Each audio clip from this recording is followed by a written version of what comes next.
ఏమైంది ఈ నెల 6th ఇక్కడే గాంధీనగర్ ఏరియాలో బైక్స్ దొంగిలించబడ్డాయని కంప్లైంట్ మీద బేసింగ్ అన్న కంప్లైంట్స్ ఎఫ్ఐఆర్ చేసి ఇన్వెస్టిగేషన్ స్టార్ట్ చేసి గాంధీనగర్ ఇన్స్పెక్టర్ గారు అలాగే ఒక టీం ఐఎంఎస్ఐ అండ్ ఒక క్రైమ్ టీం చాలా యాక్టివ్గా పనిచేసి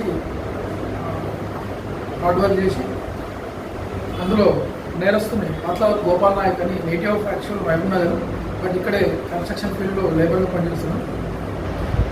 ఆయన ఈరోజు ఈ బోయిగూడ కాంపౌండ్ దగ్గర అరెస్ట్ చేయడం జరిగింది ఆ సస్పిషియస్ సర్కమ్స్టాన్సెస్లో.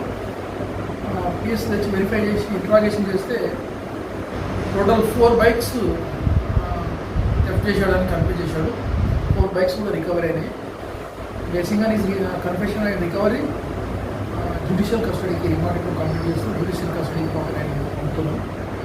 ఫర్దర్గా డీటెయిల్గా ఎంక్వైరీ చేసి ఇన్వెస్టిగేషన్ చేసి అతని మీద ఏమన్నా ప్రీవియస్ క్రిమినల్ హిస్టరీ ఉందా, ఇంకేమైనా కేసెస్ ఉన్నాయని ప్రాపర్గా వెరిఫై చేస్తాం. చేసి ఈ కేసెస్ అని ఫైనల్ చేస్తాం.